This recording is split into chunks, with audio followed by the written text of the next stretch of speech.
Hello everyone, good morning. Chapter 3માં આજે આપણે બેટરી સાથે સંકળાયેલી કેટલીક ભૌતિક રાશિઓ અને કેટલાક સૂત્રનો અભ્યાસ આજે આપણે કરીશું. બેટરીના મુખ્ય બે પ્રકાર છે.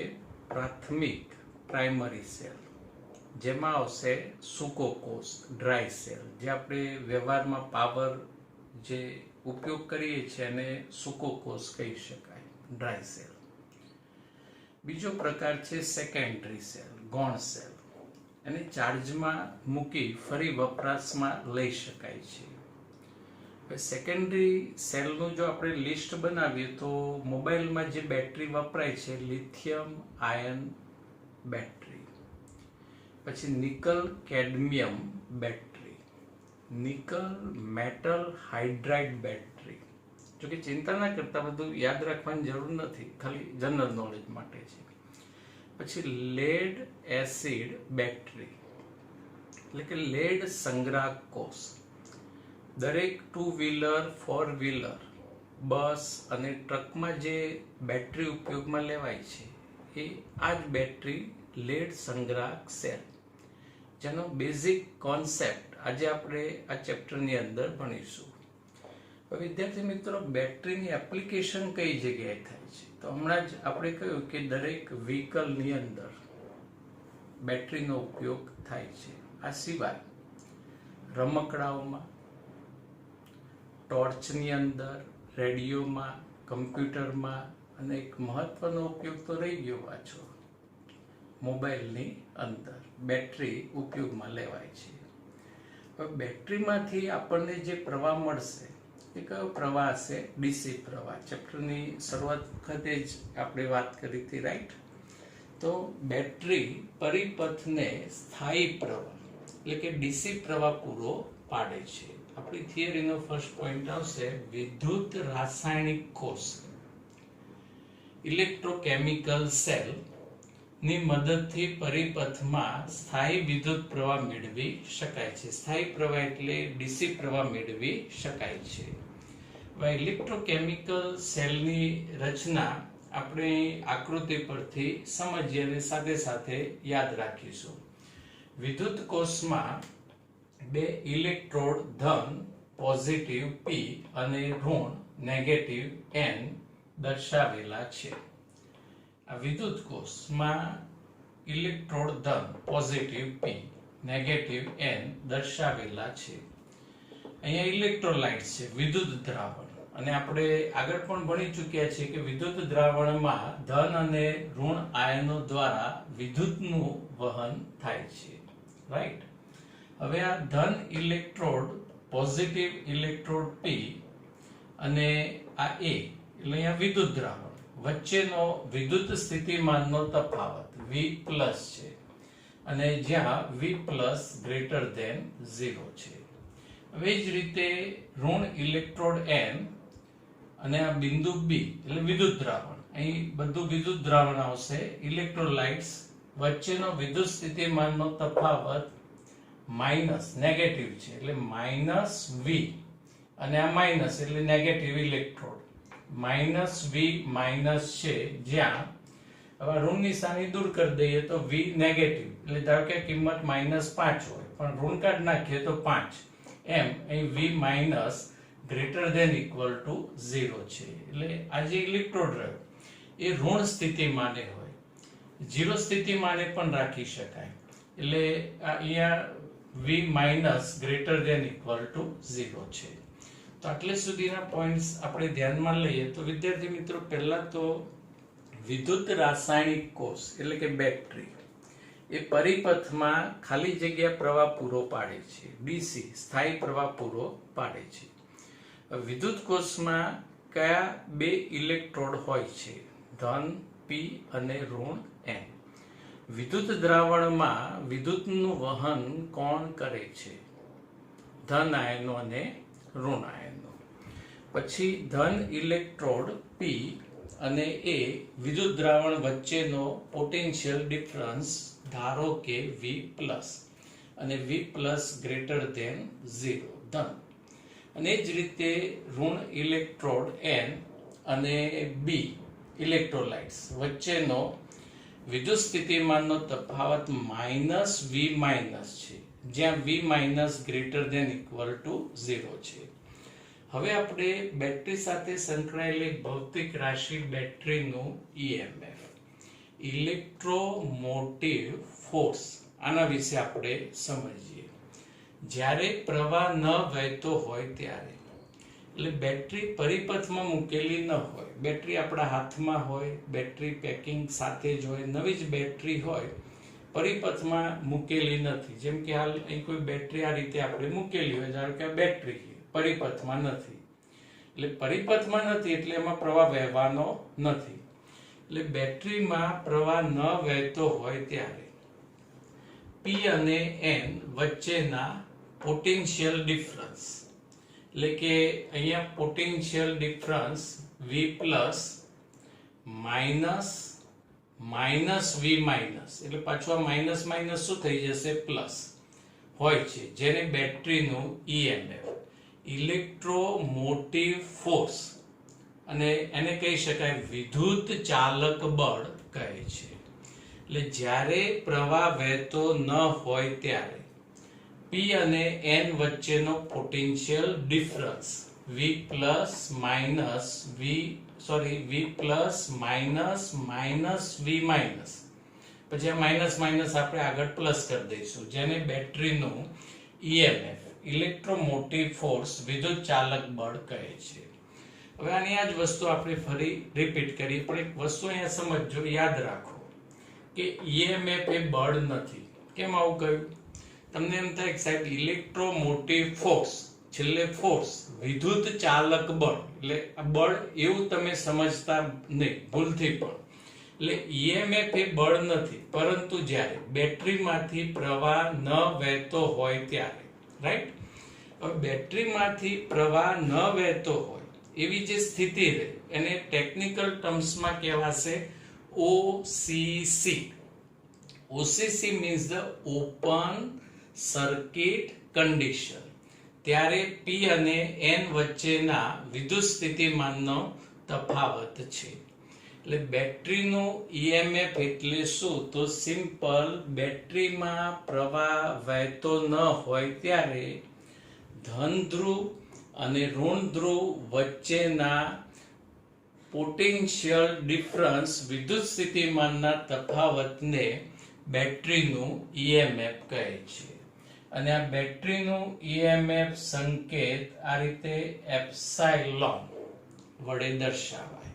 અને ઘણીક વાર બેટરીનું EMF કેપિટલ E સંકેત વડે પણ દર્શાવાય છે. એટલે બેટરી સાથે સંકળાયેલી ભૌતિક રાશિ બેટરીનું EMF આપણે સમજ્યા. સમજણ પડી ગઈ બધાને? બેટરીનું EMF નો સંકેત ઊંધો 3 એપ્સાઇલોન, અને ઘણીક વાર કેપિટલ E વડે પણ દર્શાવાય. EMF એ બળ નથી, પણ બેટરીમાં જ્યારે પ્રવાહ વહેતો ન હોય ત્યારે ધન અને ઋણ ધ્રુવ વચ્ચેના વિદ્યુત સ્થિતિમાનના તફાવતને બેટરીનું EMF કહે છે. હવે વિદ્યાર્થી મિત્રો, આજે ધન ધ્રુવ અને ઋણ ધ્રુવ રહે, એટલે કે આજે બેટરી રહી, એને પરિપથમાં આપણે જોડીએ. એટલે બેટરીને પરિપથ સાથે જોડવી એટલે આપણે ઘડિયાળની અંદર સેલ નાખીએ એટલે એવું કહેવાય કે બેટરી પરિપથ સાથે જોડી.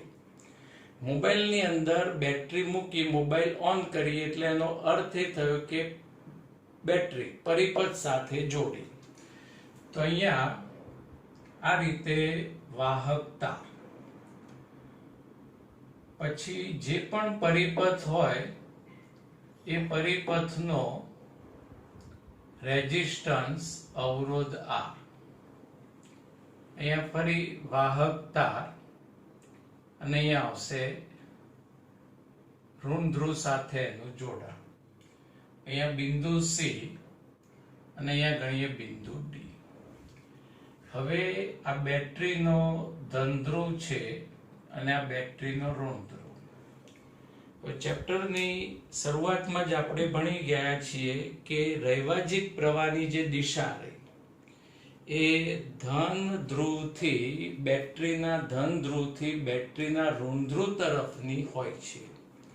તો અહીંયા વિદ્યુત પ્રવાહની દિશા બેટરીના ધન ધ્રુવથી બેટરીના ઋણ ધ્રુવ તરફ હોય છે. એટલે જેવી બેટરી આપણે પરિપથમાં મૂકીશું એટલે આ રીતે પ્રવાહનું નિર્માણ થાય અને પરિપથ વર્કિંગ સ્થિતિમાં આવશે.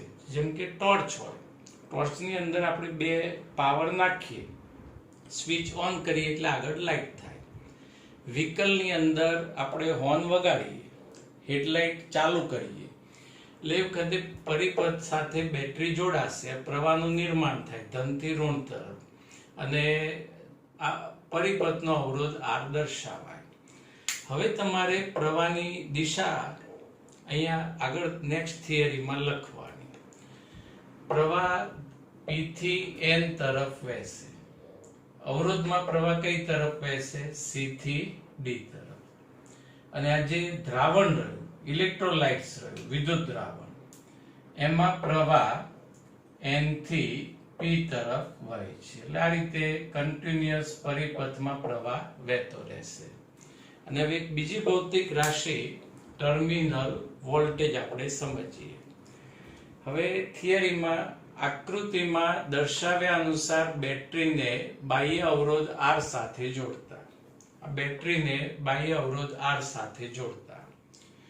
બાહ્ય પરિપથમાં પ્રવાહ I એ P થી N તરફ વહે છે. હમણાં જ આપણે સમજ્યા પ્રવાહની દિશા ધનથી ઋણ તરફ. અવરોધમાં પ્રવાહ C થી D તરફ અને ઇલેક્ટ્રોલાઇટ્સ એટલે વિદ્યુત દ્રાવણમાં પ્રવાહ N થી P તરફ વહે છે. હવે બેટરીનું ટર્મિનલ વોલ્ટેજ એટલે શું? તો વિદ્યાર્થી મિત્રો આ પોઈન્ટ્સ આપણે પછી જોઈએ, પહેલા ટર્મિનલ વોલ્ટેજ સમજી લઈએ. બહુ એકદમ ઈઝી પોઈન્ટ છે. જ્યારે પ્રવાહ વહેતો હોય ત્યારે, હવે પ્રવાહ પરિપથમાં અને બેટરીમાં વહેવાનું શરૂ થઈ ગયું ત્યારે P એટલે ધન ધ્રુવ, N ઋણ ધ્રુવ વચ્ચેના વિદ્યુત સ્થિતિમાનના તફાવતને બેટરીનું ટર્મિનલ વોલ્ટેજ કહે છે. બહુ સિમ્પલ કોન્સેપ્ટ છે કે પ્રવાહ વહેતો હોય ત્યારે પ્રવાહ રાઉન્ડ રાઉન્ડ રાઉન્ડ રાઉન્ડ મારવાનું શરૂ કરી દીધું, પ્રવાહ વહેવા લાગ્યો, અડાય નહીં કે નહીં તો કરંટ લાગે. એટલે પ્રવાહ વહેતો હોય ત્યારે P અને N વચ્ચેના વિદ્યુત સ્થિતિમાનના તફાવતને બેટરીનું ટર્મિનલ વોલ્ટેજ કહે છે અને ટર્મિનલ વોલ્ટેજ V વડે દર્શાવાય. રાઈટ. હવે આપણે બેટરીનો આંતરિક અવરોધ સમજીએ કે ઇન્ટરનલ રેઝિસ્ટન્સ, જે સ્મોલ r સંકેત વડે દર્શાવાય છે. જ્યારે વીજભાર વાહકો બેટરીના ભરેલા રાસાયણિક સંયોજનમાંથી પસાર થાય ત્યારે તેને અવરોધનો સામનો કરવો પડે છે. આવા અવરોધને બેટરીનો આંતરિક અવરોધ સ્મોલ r કહે છે. થોડુંક પ્રેક્ટિકલી અહીંયા સમજજો વિદ્યાર્થી મિત્રો. અહીંયા બેટરીના ધન ધ્રુવ પર આ ઇલેક્ટ્રોલાઇટ્સના જ ધન વિદ્યુત ભારો એકઠા થયેલા હોય. હવે ધન વિદ્યુત ભાર જો આ બેટરી પરિપથ સાથે જોડીએ એટલે ધન વિદ્યુત ભાર આ રીતે પરિપથમાં ગતિ કરવાનું શરૂ કરે અને વિદ્યુત ભાર ગતિ કરે એટલે પ્રવાહનું નિર્માણ થાય.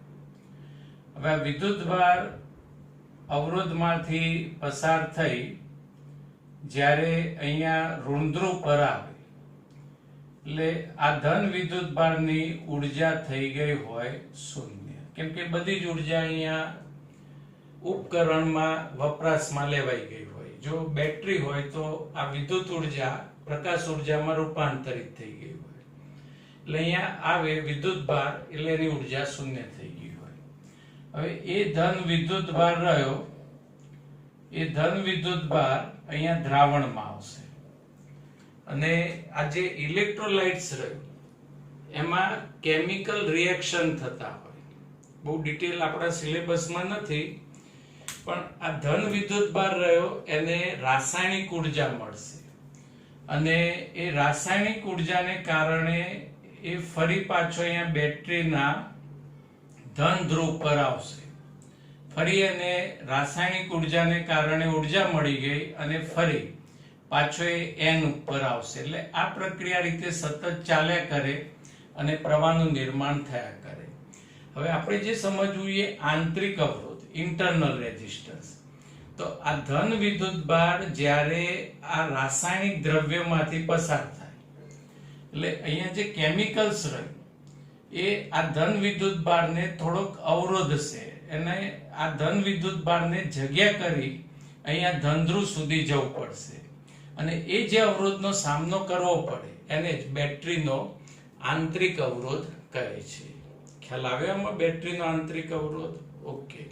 હવે આ સ્ટેટમેન્ટ તમને એક્ઝેક્ટલી સમજાશે કે વીજભાર વાહકો બેટરીમાં ભરેલા રાસાયણિક સંયોજનમાંથી પસાર થાય ત્યારે, એટલે વીજભાર વાહકો બેટરીમાં ભરેલા કેમિકલ્સ રાસાયણિક સંયોજનમાંથી પસાર થાય ત્યારે તેને અવરોધનો સામનો કરવો પડે છે અને આવા અવરોધને બેટરીનો ઇન્ટરનલ રેઝિસ્ટન્સ, આંતરિક અવરોધ સ્મોલ r કહે છે. હવે એક અગત્યનો સંબંધ સૂત્ર અહીંયા વ્યાખ્યાયિત કરીએ આપણે.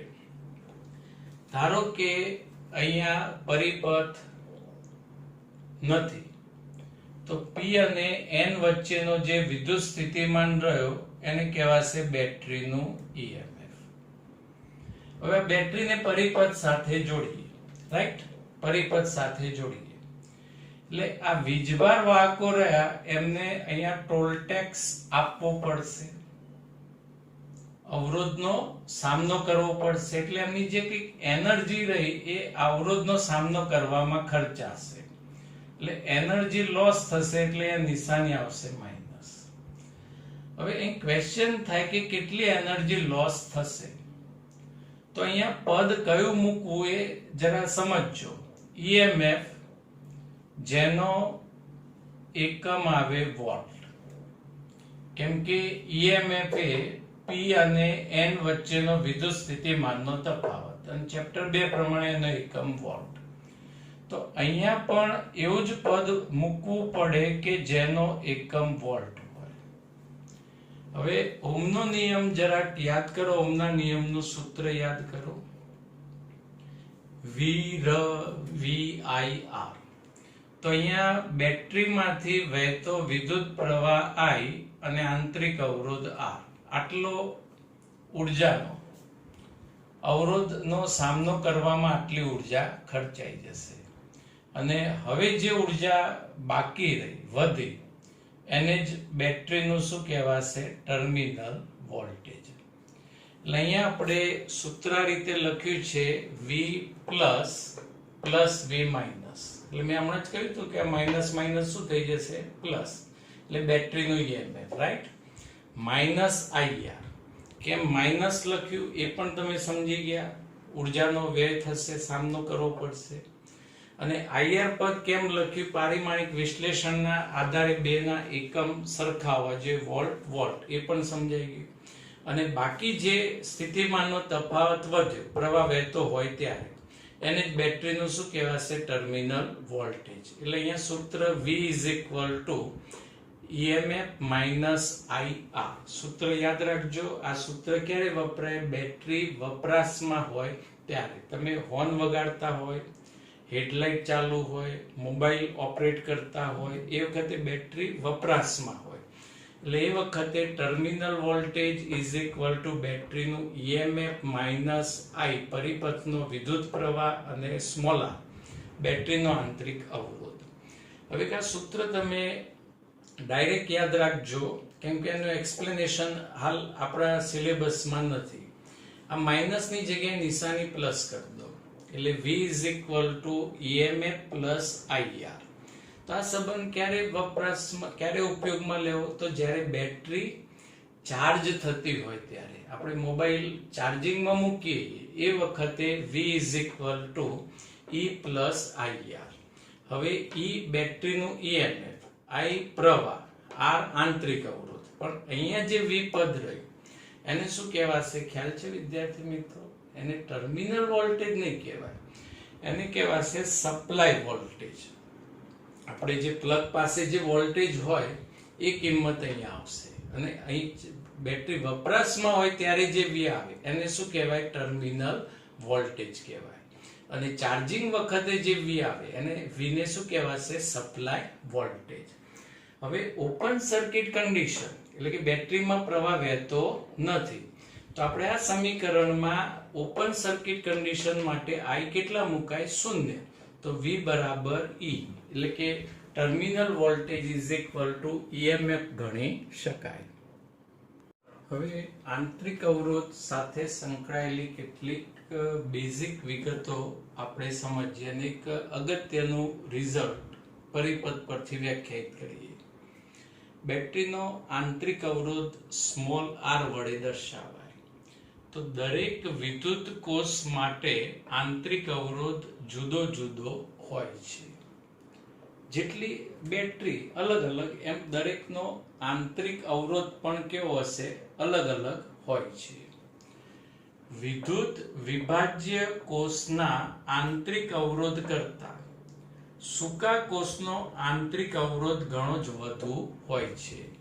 ઇન શોર્ટ, વિદ્યુત વિભાજ્ય કોષનો આંતરિક અવરોધ ઓછો અને સૂકા કોષનો આંતરિક અવરોધ વધારે હોય છે. કોનો આંતરિક અવરોધ વધારે? સૂકા કોષનો. અને વિદ્યુત વિભાજ્ય કોષનો આંતરિક અવરોધ ઓછો હોય છે. બીજી એક વસ્તુ વિદ્યાર્થી મિત્રો ધ્યાનમાં લેજો કે બેટરીનો આંતરિક અવરોધ કદાપી શૂન્ય હોઈ શકે નહીં. બેટરીનો આંતરિક અવરોધ એ ક્યારે પણ શૂન્ય હોઈ શકે નહીં, કેમ કે જ્યારે પ્રવાહ વહે ત્યારે આ જે વિદ્યુત વાળો રહે એમને કંઈક ને કંઈક અવરોધનો કેમિકલના કારણે સામનો કરવો જ પડે. એટલે બેટરીનો આંતરિક અવરોધ ક્યારે પણ શૂન્ય હોતો નથી. ઓકે, હવે રિઝલ્ટ આપણે પરિપથ પરથી વ્યાખ્યાયિત કરીએ, જે ડાયરેક્ટ સીધું પણ ઓહમના નિયમથી પછી આપણે યાદ રાખીશું, કેમ કે 2 થી 3 એક્ઝામ્પલમાં એની એપ્લિકેશન આવશે. હવે આ પરિપથમાં I વિદ્યુત પ્રવાહ વહે છે, પ્રવાહ I વહે છે. એટલે અવરોધ R ના બે છેડા વચ્ચેનો potential difference V is equal to IR. Result number 1. અને હમણાં જ બેટરી વપરાશમાં હોય ત્યારનું result V is equal to EMF minus IR. હવે બંને સમીકરણ સરખાવી દો તો IR is equal to E minus IR. પ્રવાહના પદો એક બાજુ લઈ લો એટલે પ્લસ IR, I સામાન્ય અને I ને કરતા બનાવી દો એટલે I is equal to EMF upon R plus R. Capital R પરિપથનો અવરોધ અને સ્મોલ r બેટરીનો આંતરિક અવરોધ ગણાશે. સ્મોલ r બેટરીનો આંતરિક અવરોધ. હવે વિદ્યાર્થી મિત્રો રિઝલ્ટ કઈ રીતે યાદ રાખવું? તો અહીંયા પ્રવાહ I is equal to, હવે ઓહમનો નિયમ યાદ જ હશે, VIR. V is equal to IR. તો I is equal to V by R. તો અહીંયા V પણ આવું યાદ રાખજો, જ્યારે ક્વેશ્ચનમાં આંતરિક અવરોધનો ઉલ્લેખ કર્યો હોય ત્યારે V ની જગ્યાએ બેટરીનું EMF લખવું. યાદ રહેશે? જ્યારે શેનો ઉલ્લેખ કર્યો હોય ક્વેશ્ચનમાં? બેટરીનો આંતરિક અવરોધનો ઉલ્લેખ કર્યો હોય ત્યારે V ની જગ્યાએ બેટરીનું EMF લખવું. હવે નીચે આવશે અવરોધ. તો કેપિટલ R અને આ સ્મોલ r પ્રવાહ એક જ માર્ગે વહેશે, રાઈટ? સાચું ખોટું? સાચું. એટલે આ કયું જોડાણ થશે? શ્રેણી જોડાણ. એટલે અહીંયા capital R plus small r. આ રીતે આ રિઝલ્ટ તમે યાદ રાખી શકો છો. પછી જો કેપિટલ R શૂન્ય હોય, આ બાહ્ય પરિપથનો અવરોધ શૂન્ય હોય તો અહીંયા સમીકરણ લખાય Imax is equal to E upon small r. Imax મહત્તમ પ્રવાહ, કેમ કે આ પદ શૂન્ય થઈ ગયું, કેપિટલ R શૂન્ય થઈ ગયું, એટલે મેક્સિમમ પ્રવાહ is equal to EMF upon small r. Small r બેટરીનો આંતરિક અવરોધ થાય. વિદ્યુત કોષને નુકસાન ન થાય તે માટે તેમાંથી વહેતો પ્રવાહ Imax કરતા ઓછો રાખવામાં આવે છે. હવે લાસ્ટ થિયરીની અંદર આપણે આટલી વસ્તુ ભણ્યા, બેટરીના અલગ અલગ પ્રકાર, રાઈટ? પછી બેટરીનો EMF, બેટરીનો ટર્મિનલ વોલ્ટેજ, બેટરીનો આંતરિક અવરોધ અને પરિપથ અવરોધ કેપિટલ R. આટલા રિઝલ્ટ આપણે વ્યાખ્યાયિત કર્યા. Terminal voltage V is equal to EMF minus IR. Battery charge થતી હોય ત્યારે V is equal to E plus IR. OCC વખતે V is equal to EMF.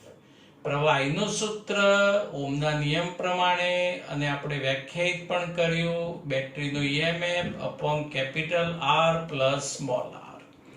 અને જો કેપિટલ R 0 હોય તો Imax is equal to E by R. અને બેટરીમાં દાખલ થતો પ્રવાહ Imax કરતા ઓછો રહે એવું ધ્યાન રાખવું જોઈએ, નહીં તો બેટરી બગડી જાય, ખરાબ થઈ જાય, નુકસાન થવાની શક્યતા રહે છે. સ્વાધ્યાયનો એક્ઝામ્પલ નંબર 1 જે MCQ ની અંદર પૂછી શકાય. કારની એક બેટરીનું EMF 12 વોલ્ટ, બેટરીનો આંતરિક અવરોધ 0.4 ઓહમ, તો બેટરીમાં કેટલો મહત્તમ પ્રવાહ ખેંચી શકાય? Imax ની કિંમત શોધવાની. તો બેટરી માટે પ્રવાહીનું સૂત્ર E by R plus small r. Max current કયો છે વિદ્યાર્થી મિત્રો? એટલે કેપિટલ R, 0 મૂકતા, રાઈટ? હમણાં જ સમજ્યા. Imax is equal to E by R. E ની કિંમત 12, R ની કિંમત 0.4 એટલે 4/10, એટલે 120 by 4 એટલે મહત્તમ પ્રવાહ આવશે 30 ampere. Okay. Now example 2. 10 volt જેટલું EMF, 10 વોલ્ટ જેટલું EMF, 3 ઓહમ જેટલો આંતરિક અવરોધ ધરાવતી બેટરીને એક અવરોધક સાથે જોડવામાં આવે છે. એટલે બાહ્ય પરિપથ, જેને અવરોધક કહીશું, જોડવામાં આવે છે. જો પરિપથમાં પ્રવાહ 0.5 એમ્પિયર હોય તો અવરોધકનો અવરોધ કેટલો હશે? બાહ્ય પરિપથનો અવરોધ R શોધવાનો. જ્યારે પરિપથ બંધ હોય તે સ્થિતિમાં બેટરીનો ટર્મિનલ વોલ્ટેજ પણ શોધો. તો વિદ્યાર્થી મિત્રો, આપણી પાસે જે ઇન્ફોર્મેશન રહી, EMF, સ્મોલ r, પ્રવાહ અને કેપિટલ R શોધવાનો. તો આપણા લિસ્ટમાં કેપિટલ R શોધવા આ 3 કિંમતો ક્વેશ્ચનમાં આપી છે, એટલે પ્રવાહીનું સૂત્ર, right? E upon R plus R. R plus R ને કરતા બનાવો, E by I, capital R ને કરતા બનાવો, દરેક પદની કિંમત મૂકી સાદુરૂપ આપો, એટલે જવાબ 17 ઓહમ આવશે.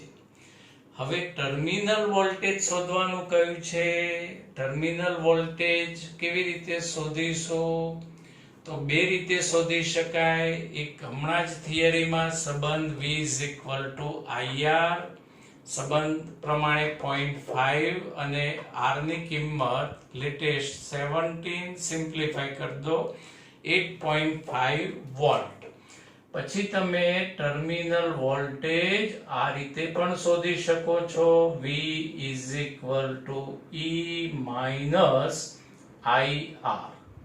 બેટરીનું EMF 10, પ્રવાહની કિંમત 0.5. સ્મોલ આર બેટરીનો આંતરિક અવરોધ 3 એટલે 10 માઇનસ 0.5 ઇન્ટુ 3 સિમ્પ્લિફાય આવશે 1.5 એટલે અહીંયા 8.5 વોલ્ટ લખી શકાય. એટલે બંનેમાંથી જે રીત તમને કન્વિનિયન્ટ રહે એ તમે યાદ રાખી શકો છો. અને આ પણ 2 માર્ક્સમાં અને MCQ માં આનો કોન્સેપ્ટ પૂછી શકાય. હવે એક્ઝામ્પલ 15 એમાં 2 ઓપ્શન આપ્યા છે. ક્વેશ્ચન સમજજો. દરેકને 2 વોલ્ટ જેટલું EMF અને 0.015 ઓહ્મ જેટલો આંતરિક અવરોધ હોય તેવા 6 લેડ એસિડ પ્રકારના ગૌણ વિદ્યુત કોષોને શ્રેણીમાં જોડી 8.5 ઓહ્મના અવરોધ સાથે ઉદ્ગમ તરીકે જોડવામાં આવે છે. તો ઉદ્ગમમાંથી ખેંચાતો પ્રવાહ અને ટર્મિનલ વોલ્ટેજ શોધો. તો અહીંયા વિદ્યાર્થી મિત્રો આપણી પાસે એક બેટરી નથી, આપણી પાસે ટોટલ 6 બેટરી છે અને 6 બેટરીનું શ્રેણી જોડાણ છે. એટલે અહીંયા કુલ EMF આવશે 6 ગુણ્યા એક બેટરીનું EMF 2 એટલે 12 વોલ્ટ. રાઈટ? જો 6 ની જગ્યાએ 8 બેટરી લખીને આપે તો અહીં 6 ની જગ્યાએ શું લખાય? 8 લખાય. પછી આંતરિક અવરોધ એટલે દરેક બેટરીનું શ્રેણી જોડાણ છે એટલે અવરોધનું પણ કયું જોડાણ થશે? શ્રેણી જોડાણ. સરવાળો થાય એટલે 6 ઇન્ટુ એકનો અવરોધ 0.015 એટલે 0.09 ઓહ્મ. પછી બાહ્ય પરિપથનો જે અવરોધ રહ્યો કેપિટલ R 8.5 ઓહ્મ. ખેંચાતો પ્રવાહ પરિપથનો પ્રવાહ I અને ટર્મિનલ વોલ્ટેજ V શોધવાનું. તો પરિપથના પ્રવાહ I નું સૂત્ર ઓહ્મના નિયમ પ્રમાણે V/R, પણ અહીં શું આપ્યું છે? આંતરિક અવરોધ એટલે હમણાં જ કહ્યું તો કે V ની જગ્યાએ E. પછી બધાનું શ્રેણી જોડાણ એટલે કુલ અવરોધ R plus R. EMF 12 અહીંયા કેપિટલ R 8.5 અને આંતરિક અવરોધ 0.09 એટલાનું સિમ્પ્લિફાય 1.40 એમ્પિયર આવશે. હવે ટર્મિનલ વોલ્ટેજ V બરાબર E માઇનસ IR. E કુલ EMF 12, પ્રવાહ I 1.4 અને આંતરિક અવરોધ 0.09 સિમ્પ્લિફાય 11.8 વોલ્ટ. હવે B ઓપ્શન. લાંબા વપરાશ બાદ એક ગૌણ વિદ્યુત કોષનું EMF 1.9 વોલ્ટ. હવે આ બેટરીઓ જવા દો. હવે એક નવી બેટરી જેનો બહુ જ આપણે ઉપયોગ કર્યો છે વ્હીકલની અંદર, 2 વર્ષ જેવો ઉપયોગ કરી નાખ્યો છે અને એનું EMF 1.9 વોલ્ટ.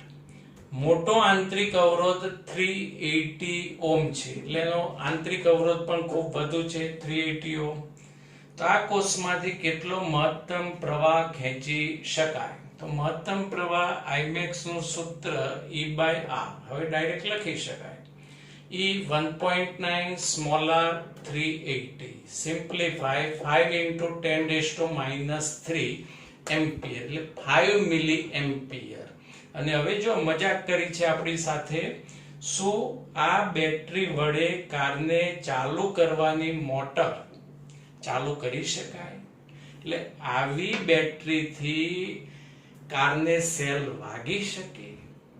હવે થોડું તમે જનરલ નોલેજ એપ્લાય કરો. પ્રવાહનું મૂલ્ય 5 મિલી એમ્પિયર.